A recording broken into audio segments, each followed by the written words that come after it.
Hello, everybody. Welcome back to Malfunction Junction. This is Andrew. I'm joined here today by local Colorado, Denver filmmaker Carlito Hale. Everyone give him a nice round of warm welcome here. Appreciate it. Absolutely. Blessed Welcome to be here. How you doing today? Blessed, man. I'm blessed, man. Grateful to be here, for real. Thank you. Absolutely. Thank you for joining. For sure. We know each other from, met today, but know each other from James Muhammad, who was the guest on last episode. Well, I'll say last week's, but I took the Christmas week off. Oh, okay, good. Yeah, he was the guest on last episode. Cool. So that's cool that we were able to make this happen. Yeah, man. Especially so quick, too. Yeah. Yeah, shout out James. That was a great guest. If you haven't watched that, go watch it. It was a good one. So I guess we'll get right into it. Where are you from? I'm really from Atlanta, Georgia. Okay. My family's from Memphis, Tennessee, so south all over. And I've been in Colorado for about 10 years now. Okay. Yeah. Wow, so... like 2015, honestly. Okay, So nice. going on to 11 years, we're in the new year, so almost like 11 years. We are, which is weird. Yeah. 2026 does not feel like it's a real thing. That one doesn't click with me. Mm-hmm. Okay, so from Atlanta, Georgia, family's from Memphis, Tennessee. Yeah. Let's see. What is your art is the question I have written down, and I'm trying to come up with a new way to ask that question. Yeah. But what's your art? Man, my art is to inspire everlasting greatness in others with uniqueness, authenticity, and true humanity through the cinematic art form. There's so many ways to tell stories, and like we was talking about earlier, like there will be more ways, but there's so many ways to tell stories, like documentaries, books, and things like that. But I think my calling is to tell stories through the cinematic art form. So that's my art, man. And I love to do it. Hell yeah. Yeah. That's awesome. And so tell us a little bit about, actually, we'll get to that. We'll get to your latest film that was unfortunately had its premiere today that did not. Dude, how does a fire start? Like, how did the fire start? Do you know anything about that? So explain a little bit about what happened for me. It was last night, and my best friend Cameron, he sent a video to the group chat. He was like, "Look, it was a fire. It was really bad. Like was like something out of a movie. It was terrible." Oh no! And I didn't think nothing of it. Like I showed my grandma and everything. I didn't think nothing of it. And then literally this morning, my executive producer Brock calls me. It's like there was a fire, and it was like a half mile from the venue. And then, like, it was too much smoke and all of that, so they had to close it down and cancel the premiere. And it was like, I didn't think anything of it until, last night, but it wasn't until this morning. I was like, oh no, dude. Yeah, well, so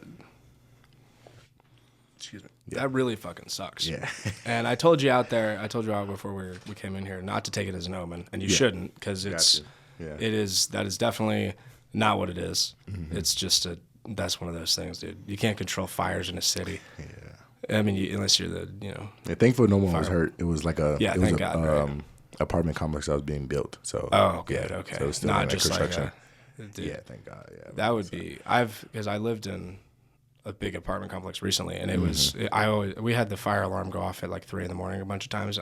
There were times where I would think they're like by like the 4th time of it happening, I was like, dude, there better be a fucking fire. This whole thing better burn down. What are you talking about? You waking me up at 4 a.m? Like, yeah. That's great. But who or what influenced you early on in order to get on this storytelling path, for lack of a better? It started, all my life I've loved movies. My dad used to have like this small laptop with like dozens of movies on it. And if I wasn't like outside playing or inside playing the game, I was like just watching movies. And it wasn't until like my junior year in high school when I started writing poetry, and that's how I used to, cope and things like that. Mm-hmm. And then it was around 2020, summer of 2020, so COVID, when everyone was locked down and everything. I just started, watching movies a lot and writing poetry, and then like it dawned on me. I was like, wait, I can really just write a movie. You know what I mean? Right. So I spent hours out of the days for weeks teaching myself how to write a screenplay with just YouTube videos. So, nice. So shout out YouTube University. Yeah.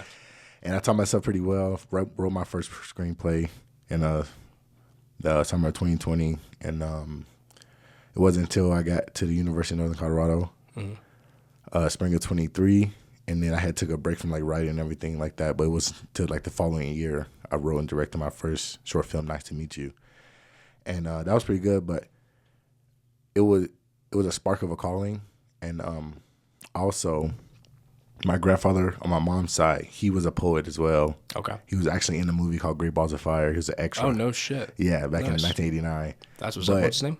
James Herbert Neely. Nice. Yeah, That's cool. but I didn't know this until after I started writing movies. Oh, so I feel cool, like man. so I feel like he lives spiritually through me, and like all of this has happened because of him. So I would say Sure. like my inspiration would be my grandfather. That's awesome. Yeah. I never got to meet him because he passed away in like the 90s, but Yeah. But yeah, that's why I would say it came from. Truly, yeah. Cool, man. That's really cool. Thank you. Yeah. What influence do people never guess correctly about your work? So if you had a influence that maybe it's a filmmaker, maybe it's a different artist, maybe it's just a person in your life that some people are like, oh, I see this in your work. Maybe what's something that they don't often see, or if they guess incorrectly. It's a complicated question. No.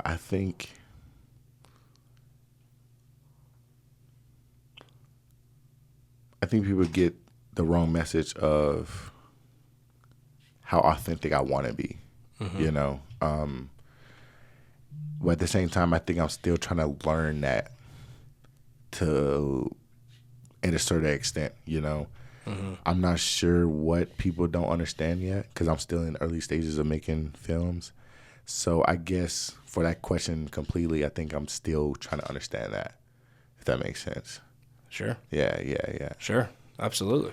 For sure. I mean, it's definitely a journey on the fact of like finding what type of how you're gonna portray what you want to portray. Yes. And it comes from even obviously watching film is a great inspiration of how to do that. Huge. I think it also comes from reading a lot, reading stories from there, but also reading philosophy. I've gotten really into reading like I have a book right here that's deep philosophy, Carl Jung stuff, but I also I've been reading the Bhagavad Gita lately, like Indian, Hindu, like religious text essentially, which is like you got to check that one out. That one's, or at least maybe check out a Spark Notes or something on that one because that one's Notes, yeah. It's one of those like it's like an epic story, it's one of those so I've been trying to kind of.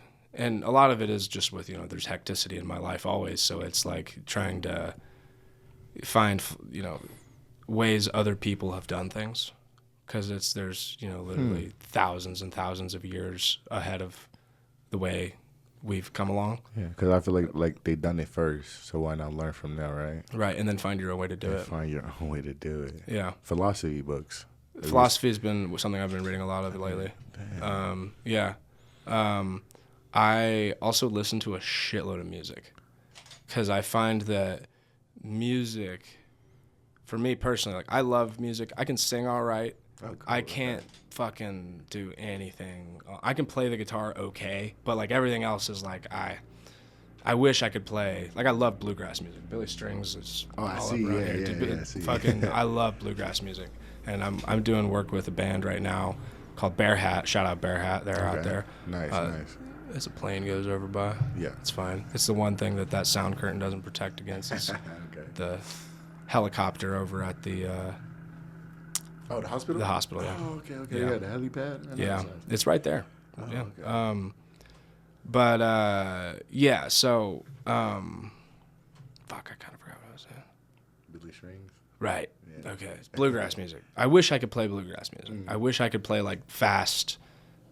Flat picking, bluegrass, but I just I don't have whatever that is, and so what I'm trying to say there is I like to look at things that are something that I can't do. Painting, another example. Straight in the mind. Painting, another example, because it's I like to, look at how. I guess Billy Strings is a great example because it's inspiring to be this guy's so great. How did he become this great? How can I become great? Yeah.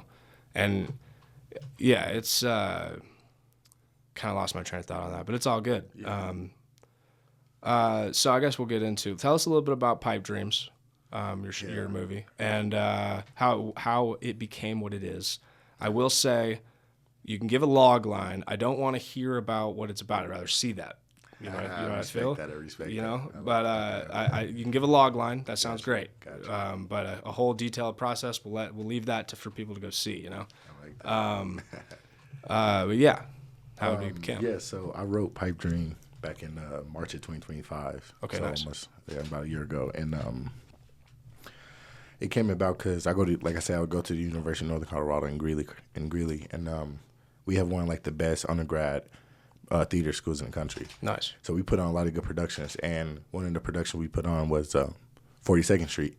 It's a huge, famous musical, and it's about a girl that has dreams to be on Broadway, and she's from like a small town. Okay. So I was working projections, and with my best friend, he was working the props. And it was opening night was a Thursday, and the last night was a Sunday night. And funny thing is, it wasn't until the last night, Sunday, everyone was doing their bows, and like I'm clapping, and I'm like slowly clapping. I'm like, hold on, this story needs to be told through film. Sure. I was like inspired by the story. You know what I mean? It didn't, and it's funny, it didn't hit me. Like we did like a month of rehearsals, Right. like 5 or 6 showings. It wasn't until the last one I was like, oh, this needs to be told. So I got right on writing the script, and then I got across to this actress before I even wrote the script. I came across this actress watching like her self-tapes on her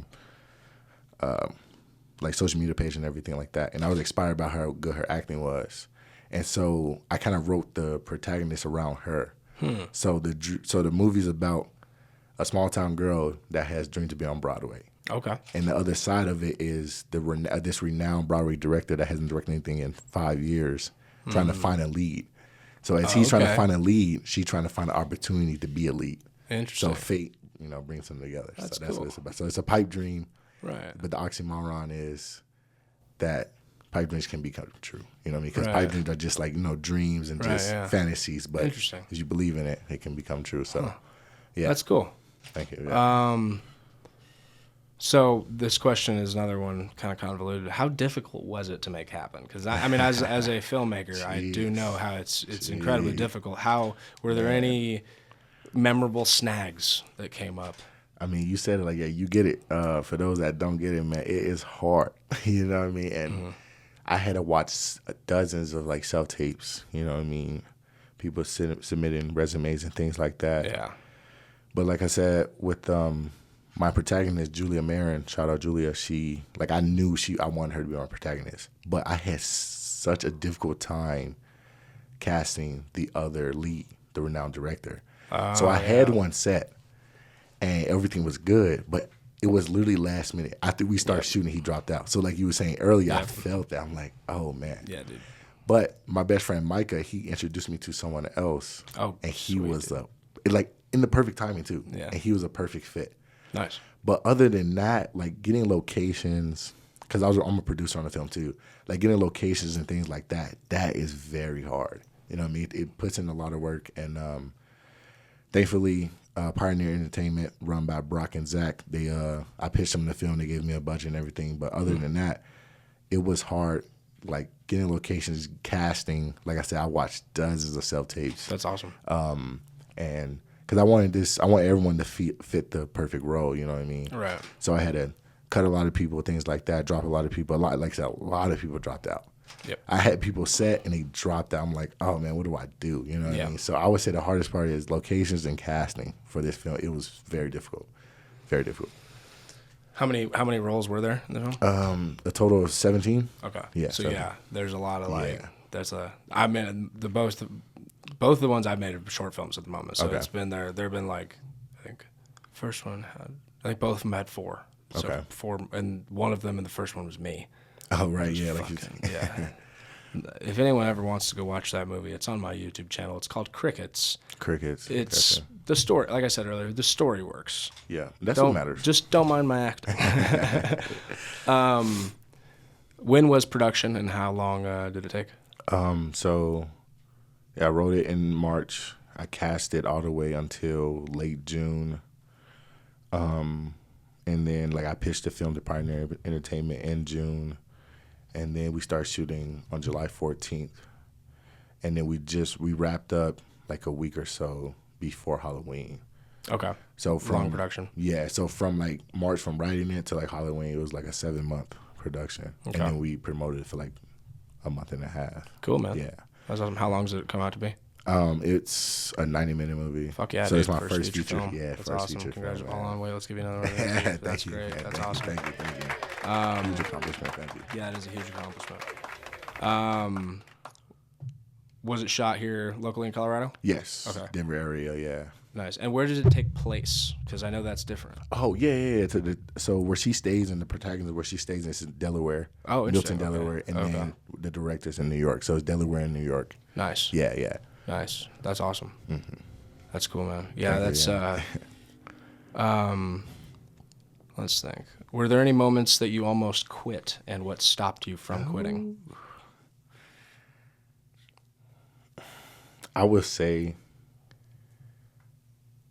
the lead in the film, Julia, who plays Charisma Dream, I would say, and this was actually on my mind when I before I gave her the script. If she would have said no to this film, it would have never happened. Right.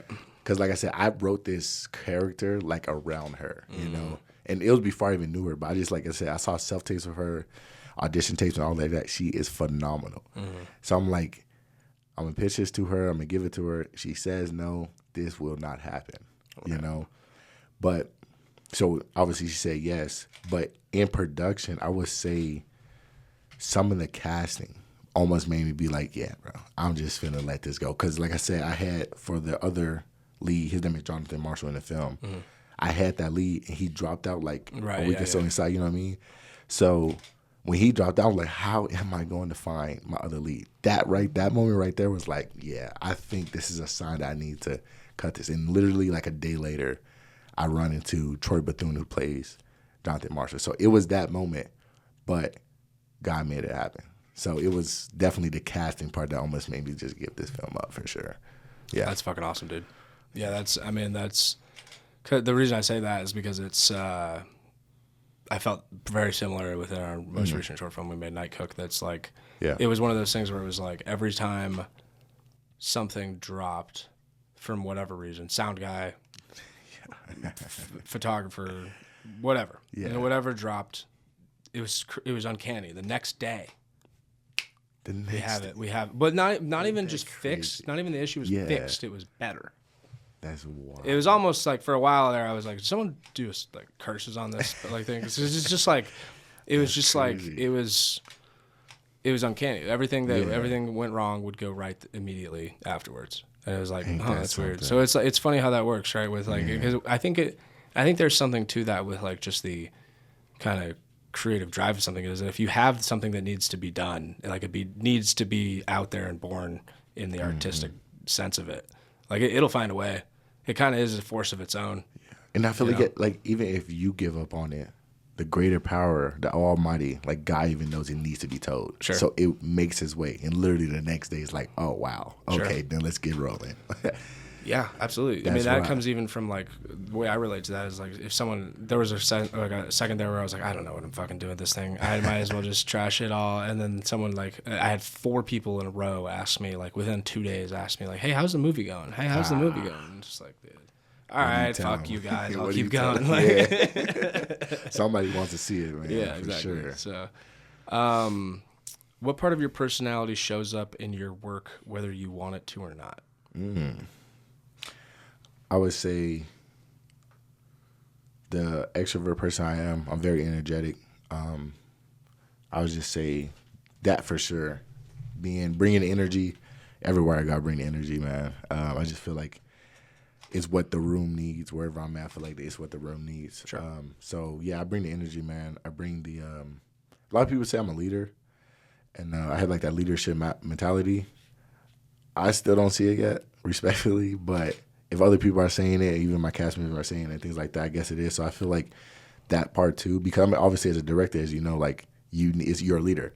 And I think there's a difference between being a boss and a leader. Right. I mean, a boss is in the front, a leader's in the back. You know what I mean? Pushing everyone forward. So I think that part comes out too as me, is like, I don't know that I'm a leader, but I feel like it just comes out naturally, even if I wanted to or not. You know what I mean? So I feel like that aspect of my personality definitely comes out on set and in, everyday life as well. Yeah. Interesting. How do you know when an idea is worth suffering for?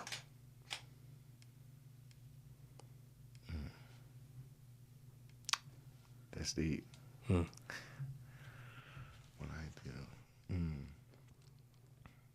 I would say when it's hard.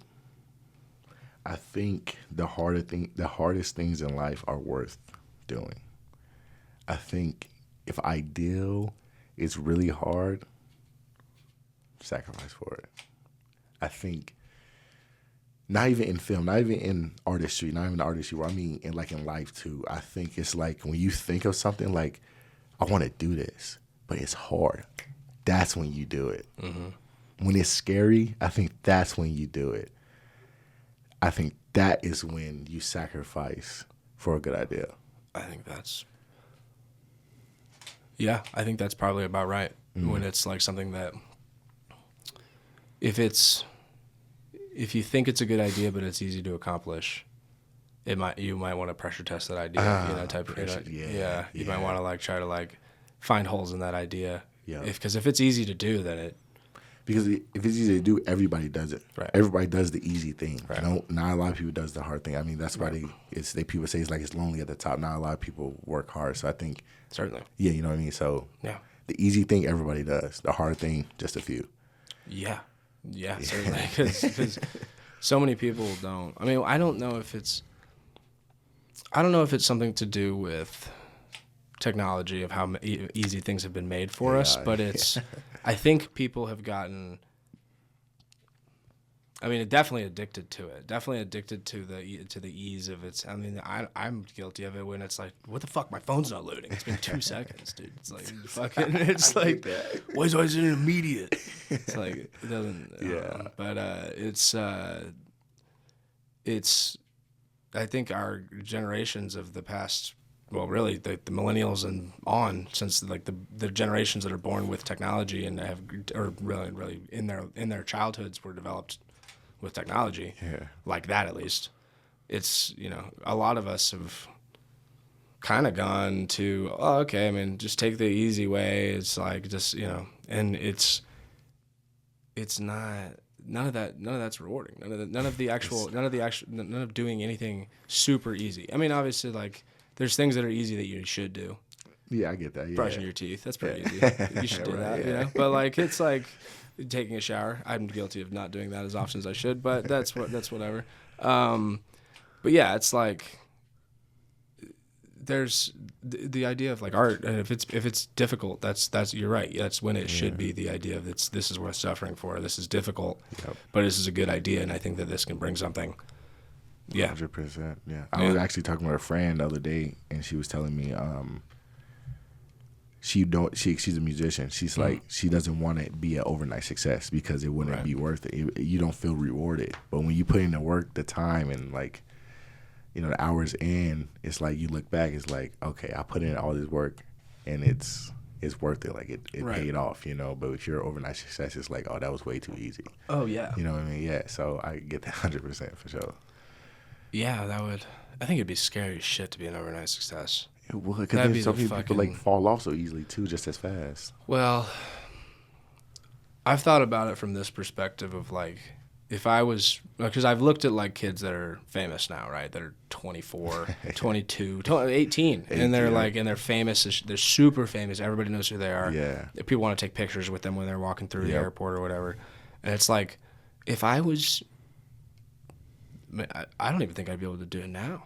Like I'm almost 30. I'll be 30 in February. Okay. And like, I think if I got famous tomorrow, I'd be like, no, take it away. You're like, fuck this, dude. Like, But like, I think I guess it depends on what it was for, because if you get famous for, I don't know. You can get famous for anything nowadays, which I is fucking swear, the God smallest damn, things, dude. bro. Dude, and I don't know. Bro. I'm not hip to TikTok or nothing. No, Like that, so I hate TikTok. I can't do it. So I don't know these people that are ridiculous. Dude, have more followers on social media than like Athletes. the athletes and For real. you know politicians. Yes. Like it's like, It's wild. what are you talking about? I don't know who fucking any of these people are. That's not. I feel that 100%, man. Perfect. Thank you so much. Shout out Hannah. Yeah, She's shout out here Hannah, helping. my photographer. Yes. She's part of my Bible study. Shout out Hannah. Oh, nice. Yeah. Cool, guys. That's awesome. Cool. Let's think. What's the next question I want to go to here? At what point do you stop listening to feedback? I think there's an important discernment there, because it's like if you... There's feedback that can be, and it's also... I'll let you answer, because I'll Damn, man. You know, they say that us ourselves are our biggest, you know, like we criticize ourselves the most, and I find myself doing that a lot. Like, when I first watched the film a few days ago, I was like criticizing myself, and I still am. And you know, with the unfortunate thing that happened today, just you know, it makes me just criticize myself more. So, but that's funny you asked that, man, because also like a week ago, I got crazy hate on what I'm doing. Like, really? Yes. Like there were crazy comments, man. on like social media? Yeah. Yeah. It was crazy. Like it blew me away. I'm like, whoa. They're like talking crazy. Like they said, like stop posting these films. No one cared. Like, they were saying crazy things. Like that's only a few, and it made me think for a moment. I'm like, whoa, okay. I think this shows that I'm actually doing something. Yeah, that's exactly what I was going to say. So to answer your question, it's like I think I mean, good feedback is cool, you know, and getting advice from people that have been in that position, tips like that. But like on the bad side of it, it's like don't feed into it, but it can be a fuel, a fire. It can be a verification. It can be a clarification for you. Sure. That, oh wait, this means I'm doing something. Yeah. They're hating on what I'm doing. That means I'm doing something. You know, I think people look at the haters in a different way. Yeah. But when you look at the feedback like that, it's like, oh, I'm actually taking off right now. And they don't want to see it. Well, if you look at the fact that this is just the way, and I've received very little hate online, Okay. but for the record, and that's fine by me, honestly. But the way I've been told by other people who have gotten it on their senses, just in whether it be from podcasts, listening to them, or whether it be talking to, I know a couple people that are not hugely famous, but they're gotten hate before, and it's like, I think it's number one, you're exactly right. It's that's a sign that you're doing something right, and I think it's because because they're commenting on Instagram or whatever. They're in their room eating chips, commenting, "Oh, dude, his movie's fucking this sucks, dude," because they're jealous of you, the fact that you're actually doing something with your life, and not, sitting there eating chips, wishing you were. And those people are people that probably won't ever find success, because they're just, unless they make a radical change in their lives of like, okay, I've got to stop, because Joe Rogan talks about this a lot, actually, of like the sense of the feeling of like, and I'm probably going to butcher this, but like the feeling of like when someone else finds success, like a peer of yours finds success, of feeling like, well, they fucking suck, I deserve that success. That's just the way he calls it. That's a bitch mindset. Like you basically have to go, I just got to keep doing what I can do, and this will eventually happen to me. It happened to him. It can happen to me too. This isn't a, I think he calls it like, don't have like a famine mindset of like, there's only enough spots for some of us. It's like, there's enough for everybody. But you like having the idea of like, well, he got success, fuck him then. My shit's better, fuck him. That's bullshit. That's not the way to look at it. Instead, it's looking at it like, gotta fucking do more work then, I guess. I gotta do some stuff. I better get to work. Yeah, can't you like take that for inspiration? You know right, what I mean? yeah. Like, but I feel like they take it as a reflection on themselves. Like you were saying, like there's shit about eating chips. They're like, it's a reflection on themselves that they're not doing anything. So like you said, you got to make a radical decision of your own, switch your mindset. Take that as inspiration. Take that as fuel to do your own thing. Facts. Well, and looking at, like you said, they're kind of looking at that reflection of themselves eating chips, Heavily, but they're looking at this thing it's a portal as much as it is a mirror, and it's like you're looking at he's looking at your life, or that much of your life, because that's what Instagram is, and it's he's looking at that, or they're looking whatever, and they're looking at that going, I wish I was doing that, man. So and they're feeling in their, that's like the back of their mind feeling, but like the front animal reptile brain of their mind goes, that's fucking stupid. This is stupid. I can't even believe he's doing that. He was never good at shit like that anyway, or something like that. They're just gonna like, because I know when I did comedy for a while, and I got quite a bit of that of like, dude, you were never funny. And like I was like, well, I'm making people laugh. Like, I don't know what to tell you.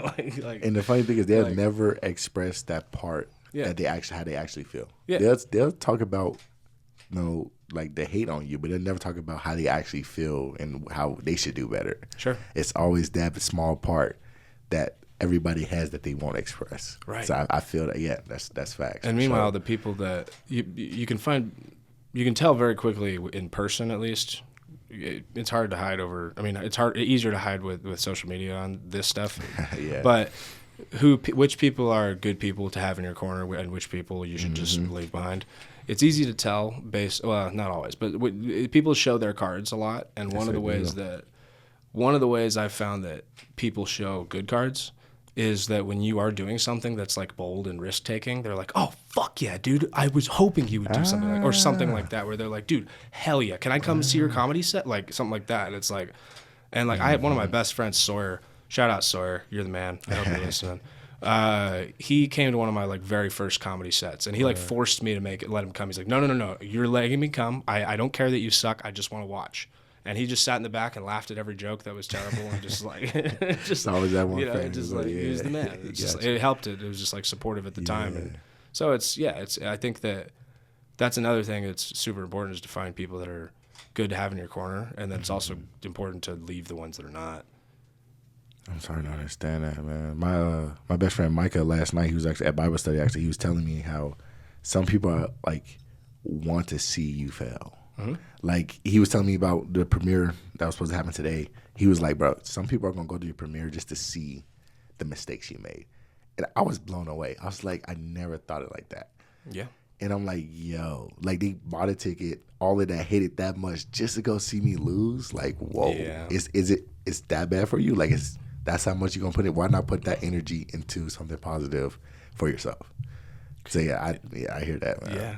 I can't answer that last question because I don't know. I do know that it comes from a place of like self-loathing, though. It's definitely a place of most of the hate that people put off on the internet, especially on the internet. Keyboard warriors, dude. Because like if you're gonna say something to someone's face, keyboard warriors, I like that. Yeah, that's great. If you're gonna say something to someone's face, like your movie fucking sucked. It's like, you got the balls to say it to my face, It's like, I respect that. Yeah. But like, if you're just gonna type it online, it's like you're looking at the mirror, dude. Like, yes, 100%. No, facts. I get that. Yeah, I respect somebody that can say it to my face for sure. Yeah. Sure. Why not? Like, I mean, I'd probably preferably say it nicer for the future reference there, but like preferably say it nicer than that if it does suck, but you know what I mean. You're not wrong. You could have done this, whatever, but that's funny. Let's see. What is a compromise you've made, either with the film or in life even, that you still wrestle with?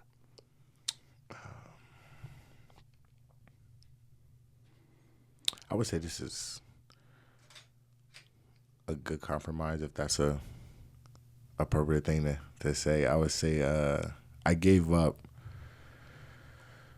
a lot of the, like you were saying, you got to have the right people around you. I give a lot of people that don't hang out anymore. You know what I mean? And I think God has blessed me with people around me that have the same drive, whether it's the same art or it's a different industry or a different dream. It's the drive, the mindset to be successful. And so I think I compromise being away from people that don't have that. you know, and I found myself that recently. And What do you mean by that exactly? Being away from people that don't have that. So you've compromised by being away from? Yeah. Okay. Yeah. And I guess I can quote Nipsey Hussle. He said, if you don't have friends that like buy into your success, it's not a circle, it's a cage. So I'd rather not be in that cage. I'd rather be around a circle of people that I fucking wish you know that what I guy mean? didn't get shot. Yeah, so I think or like the analogy or anything like a bad apple. If you put a bad apple in other apples, all the apples go bad. You know what I mean? So Mold. that's what I'm saying. I don't know if good compromise is a right phrase, but like I compromise being away from that because I know what I want to be. I know where I want to go in life. Sure. And I mean, on top of it, because I'm in the college. path. Yeah. So like even being in college, like not partying all the time. And all hard to like do. yeah, especially in college. We were when talking about that earlier. and when you like do it a lot and it's enjoyable. Like I said, I'm an energetic person. I'm an extrovert. Sure. It's a party. People going on, probably yeah. want you to come to the party. Like, And I get like, exactly like I get caught on the life of the party and everything like that. So like, but I learned to say like no sometimes because I'm focused because it's time to have dreams turn to reality. So that's where I'm at. yeah. There's time to put the gas pedal down. Man, yes. There's No also breaks. times to take it off. I mean, There's also yeah. times to And take it off. I think I'm still trying to learn that part of it, man. That's okay to sit It's back. hard to learn. Yeah. And it's hard to learn between the two. And it's like, it 100%. takes like, Mm. sometimes, in the past for me, it's taken like getting removed from places, like whether it be by myself or by like, like, someone telling me, you don't come back here, dude. And it's like, and then at first it's like, oh shit, that sucks. And then you're like, oh, that was the best thing that could have happened for me. Because now I just can put my head down and work on this. Yep. So, yeah, I think it's a compromise because you probably do want to hang out with those people, but it's a matter of you gotta do what you gotta do in order to get to the goal. Yeah. This one's about the film. At what point does a film stop being yours? These are some good questions, man. That's crazy you asked. I was actually thinking about this today. The great Ryan Coogler said, director of Sinners and Creed and Black Panther, he said that in an interview, he was like, I did everything I did with it. I did everything I wanted to do with it. I wrote it. I put the best work I could into it. But once I say cut for the last time, once post-production is over, the film isn't mine anymore. Right. And that's how I feel. It's crazy because I actually felt like that last night. I'm like, oh, okay. So everyone's about to see this film now. It's not mine anymore. Right. For those last 7 months, I did what I did with it. I wrote it. I put the best work I could. I casted the right people. Like, I did everything I wanted to bring to life to this film as I could with the time I had with it. But now it's not mine anymore because it's out there in the world. I did what I did with it. So I think to answer that question, it's once you feel satisfied with the work you did and, like I said, post-production is done and it's ready to be shown, and you can literally look at yourself in the mirror and be like, yeah, I did the best I did with this. I think that's when it doesn't become yours anymore. Yeah, I think so. I think that's about right. I think it's as soon as you press like the whatever metaphorical release button is. It's whatever. Like the whether it be sending it to a festival, like and pressing that button, or whether it's like sitting down to watch it at whatever. Yeah, it's like you gotta let it go, dude, because it's like it's so not yours at that point. It's up to the people. True, yeah. It's because like if you think about it, every movie you've ever watched, like I'll give it just the first one that came to my head, Ferris Bueller's Day Off. You ever see that movie? I've never seen that. I always see that in clips, though. You got to watch that movie. That's one of those 80s movies that's one of the funniest fucking movies for like it's definitely like it's an all ages movie, but I guess there's some stuff in it. But yeah, it's like it's about like high school kids. So it's like it's a funny movie. But that movie, like everybody, the reason I thought about it was cuz it's a particular movie where there's 3 characters in it that are the main characters, and they kind of identify 2 different types of men and a type of woman. So the women that are watching it identify with this Sloane character's her name, and she's beautiful woman that is Ferris's girlfriend, and then there's other there's just a bunch of shit that goes on. But it's like, and then you have the two different types of men that are there that are two very opposite, but they're best friends. And so it's kind of like men can identify. What I'm trying to say is, not without being generally about sex or gender, is that everybody identifies with a different character in the film, no matter what film it is. Like it's like it doesn't matter what it is. Everybody identifies with like, oh, Ferris is, I really see myself in Ferris, whereas someone else could be like, I really see myself in Cameron, and Ferris is being crazy. But those two people watch the movie from a completely different perspective. Like they will have a completely different experience. That's real. Yeah. I even feel like that when I'm watching movies. Right. You're more like, even if you're not more like the protagonist, probably more like the antagonist or like the supporting actors or actor. Yeah. Wow. I get that. Yeah, for sure. Yeah. It's like, cause you're gonna, I guess one thing I learned, we were talking about ketamine earlier, right? Yeah. Which getting into this part, but one thing I learned from that is ketamine's a very perspective heavy experience. And what I mean by that is, I don't know if you've ever taken mushrooms or anything like that. No, but I've never taken drugs. That's good for you. Don't if you haven't already. But it's mushrooms. They used to describe to me as like taking a step back from yourself and looking at yourself from like the third person from behind you. Is that out of body experience? Almost. That's just kind of like it's just like the perspective you get of being able to look at the things around you. Ketamine is like doing that and then going over there. And then like going over there, and then just like you can see from like just like crazy. A 360 and at your life. Like so, it's a very interesting kind of thing with it. So that was like when I first started experimenting with that was when I like started getting like, what if I looked at this like story from like over there? Like what if I like went like took from what if I like was reading as Cameron in this, even though I identify with Ferris. And so it's like and that's like kind of opened up a different way to tell stories for me. So like seeing the story from a different character, and what if the story was based around them? Yeah, or even like, I mean, because obviously with the camera you physically are able to show different perspectives. That's true. But like, if you think about it, like if we have the camera set up over here, if you can see me pick up this glass very clearly.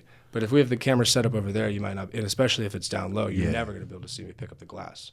Right. So if the glass is a gun, and you're looking over there, and the camera's down here, it doesn't see me pick up the gun, but it does see me go underneath. There's just various ways to tell these stories and how they go, and whether it's the camera or whether it's the character, the perspective it's always like that. That's one that makes a lot of sense to me. And that's always through the director's vision. Certainly.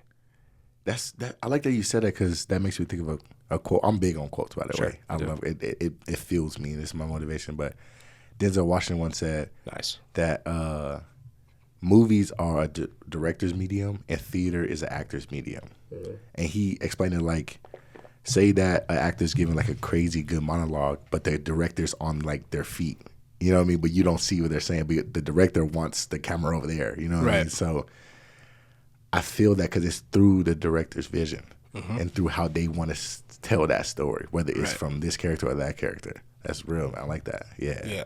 It's and that like it'll if you use that, what I said is like it's essentially, it could help you write from like the alternative perspectives of like, because I wrote a lot, and I never really did anything with these. I didn't do screenplays; they were just stories for these ones. But I wrote a lot from like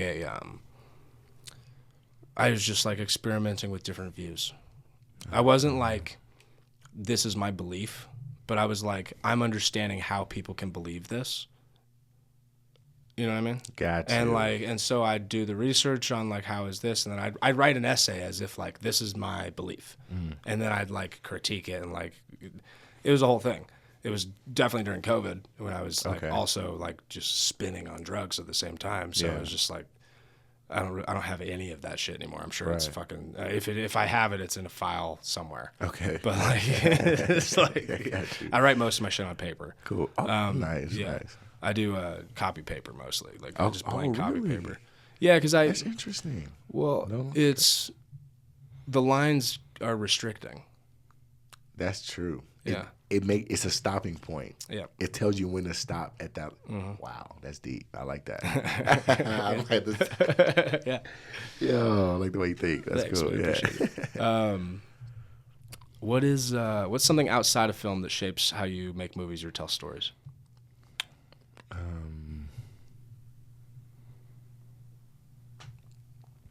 I think experiences from other people. I would definitely say experiences from other people, whether it's in real life or in books or even other movies. Because I'm writing a new film. I'm working on a new film called Something from Somewhere, Someone from Someplace, and it's about the unspoken grief of absence. And I think when you think of absence, when you think of grief, I feel like people automatically think of like the loss of a loved one, like death. But like in this movie, it's the absence of a loved one, like a physical absence. They're still alive, but like Loneliness. Loneliness. That's a grief too. I feel like a lot of people don't speak on that. No, absolutely. So the inspiration I get from that is from other people. I've never experienced, a physical absence from a parent, but I have friends that have. Sure. So I definitely get that from experiences in life, and that's why going back to why I make art in the cinematic art form through humanity and true, like authenticity, because that's real, And if that's real in real life, why not touch base on the story of it so other people can relate to it, Yeah. And even though it's fictional in this sense of a film, in reality, it's real, if that makes sense. Yeah. Yeah.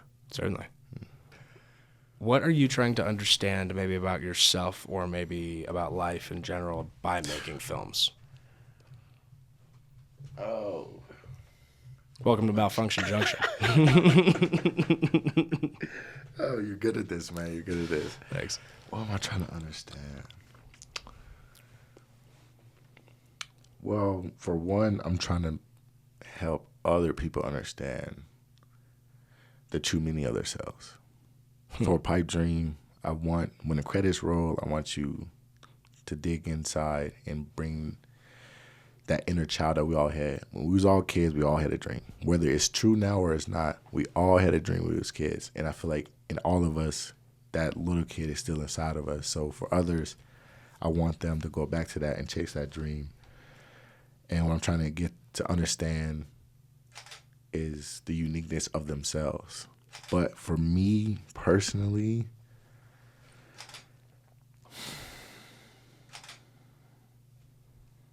man. What question are you circling right now?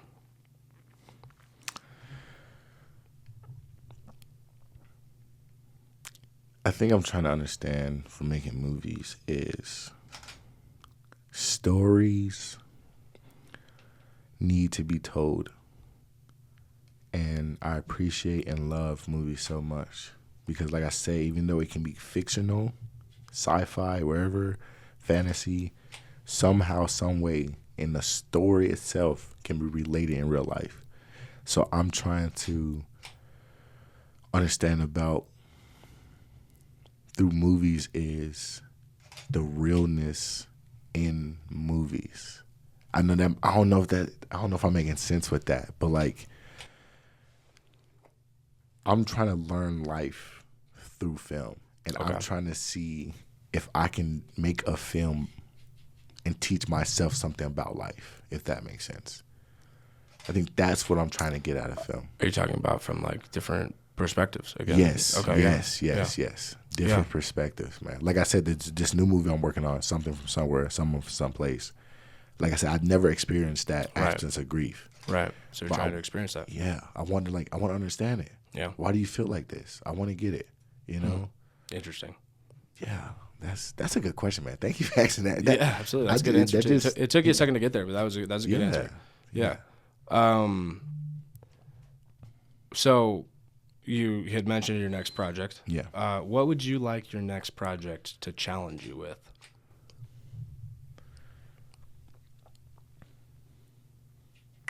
I want to be challenged with the intimacy in films. Have you ever seen the movie Magazine Dreams with Jonathan Majors? I have not, no. It's a melodrama, and it's very character based. Okay. And character development, all of that. And I want to challenge myself for my main character to be in each scene.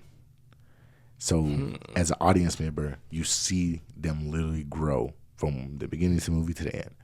I want to challenge myself for the audience to see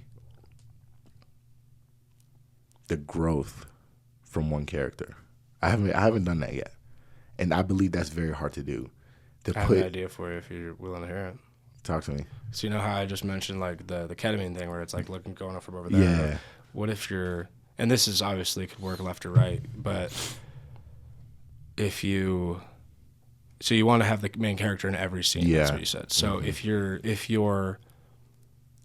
it's the main character. It's about the main character, but it's from everybody else's perspective. So it's like each person, like it's almost like it could be a point of view thing, or it could just be two people having, interactions of like, but the main character is in with everybody, and then even in the case where it's like, because like, okay, so say it's like hypothetically a family, right? And there's one person in the family, there's something wrong with the family. Everybody else is like, okay, I'll go talk to him, and then but then they go back into like the dining room, and they're all talking about the kid that's having a problem. You could do even stuff like that, but that one is from the kid's perspective, right? Because it's like then they're like, well, what are they talking? Why are they in there? And it's like, and you could show that there's so much you could do with it. I like that idea a lot. I see what you're saying. Yeah. I can still use different perspective of characters while having the main character. Yeah. Bro. Yeah. Think that. I'm definitely going to take that. I appreciate Yeah, absolutely. I take it. That's real. No, cool. We spoke about advice earlier. What advice do you think is overrated? Overrated. I mean, first of all, I think the most cliche advice is the realest advice because I think it's repetitive. I think it's repetitive because it's so true. I'm not sure I mean cliche because you're right. Because cliche, while they are cliche, right, is what they say. But it's like that's because they mean something. They're real. Yeah. But like I guess I mean like you could think of a cliche and you could think of it as overrated. I can't even think of some off the top of my head, but something that it's like is something that's okay. Yeah, it just hit me. There you go. Don't give up. That is overrated because I actually saw something. I would say the advice of don't giving up is overrated because sometimes I might sound crazy. It's okay to give up, but just don't quit. There's a difference between giving up and quitting. Like we were just talking about, it's okay to take a break. That's kind of like, I don't want to say, I don't know, but that's kind of like giving up like a little bit, just giving up some time. Sure. You know what I mean? Stepping back for a minute, but don't quit. Right, yeah. So I would say that's overrated. Saying don't ever give up. It's okay to give up sometimes. Yeah, just let it bounce back. Just let it bounce back. So. I relate that to there's in like the AA and addiction world is like there's something about when you relapse, like when you get back on your drugs. What do you do like then? Do you then go, okay, fuck it, I'm going back into the drugs full time, we're going to go and just race to this? Or do you then go, okay, the next day I'm not doing it. Today I fucked up, but tomorrow I'm not going to. Yeah. And it's like, it's kind of like, that's kind of where my mind went to on that. Okay. Is like it's don't give up it's kind of, it's almost not enough. It's just like it's like, well, don't give up. It's like dry. What? Yeah, don't give up. Yeah. Like give me more. Yeah, you don't give up. Yeah, exactly. That's awesome. Okay, I got two more questions here for you. We got one more that's probably pretty deep still. Let's do it. And then we got one more that is a question that I ask everybody at the end of the podcast here. Smooth. So we got, what question are you trying to answer most in your life right now? Just for myself? Certainly.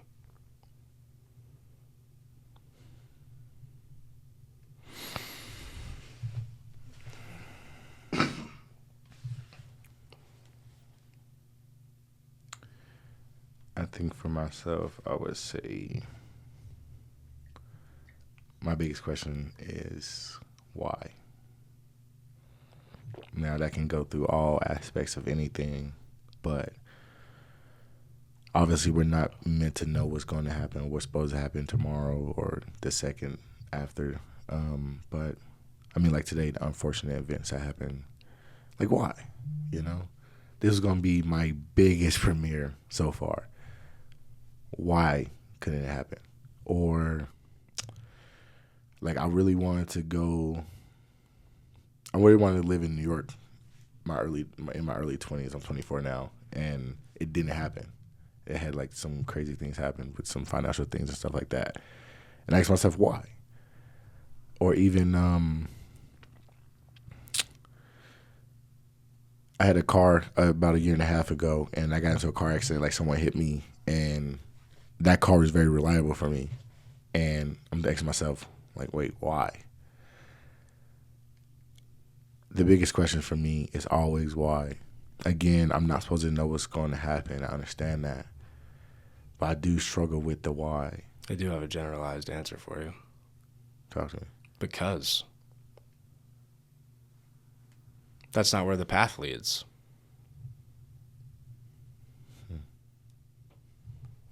Yeah.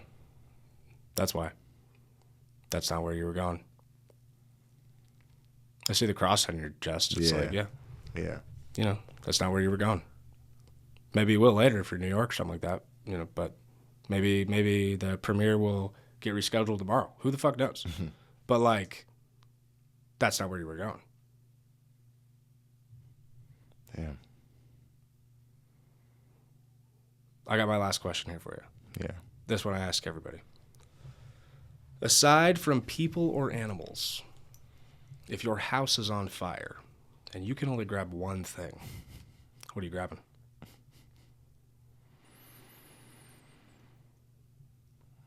My PlayStation 5. It's like, to keep it real, I'm grabbing my faith, man. Nice. Grabbing the Bible? Grabbing something like that? Yeah. I'm grabbing my faith, man. Hell yeah. Because,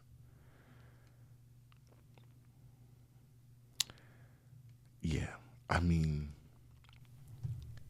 I know because after that happens, I mean, your house on fire, that's devastating. Because the immediate question is like, what's my worst next? fear as a child. Man. Oh, as really? a child, it was my absolute worst fear. I would pray every night, and please don't let my house burn down on fire. Amen. That was like the last part of my prayer every time. Yeah.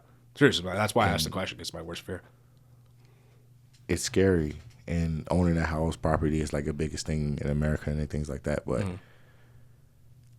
because after that happens, it's like, damn, what's next? But I say I will grab my faith because what is next is all in God's hands. Sure. So that's my answer to that question. That's awesome. Yeah. It's a great question. Great answer, I mean. And I have an answer myself, and it's that painting right there of myself on the wall. This is too fast for Satan. Hey, give yourself an applause on that one, man. I like that, man. My buddy Andrew Carrillo, he painted that for me back when I was living in Austin. Yeah. I love it. It's pretty good. Yeah, man. Well, hey, Carlito, thanks, man, for joining. Man, this is a great pleasure, one. I really appreciate you coming on, and I have a feeling we're going to do this again sometime. For sure, man. I appreciate you, man. Hey, absolutely, dude. For everybody else at home that was listening, you've been listening to Malfunction Junction. Carlito, if you could throw your tags out there. Yeah. Whatever. Yeah, again, this is Carlito Hale, and I'm a local filmmaker. And all of my socials is my name, Carlito _Hale, CARLITOHALE. And do what you love and love what you do, man. Hell yeah. Yes, sir. Thanks, everybody. Appreciate Thank you, Carlito. Yes, sir. And God thank bless. you, Hannah. Shout out, Hannah. Thank you Hannah. so much. Have a great day, everybody.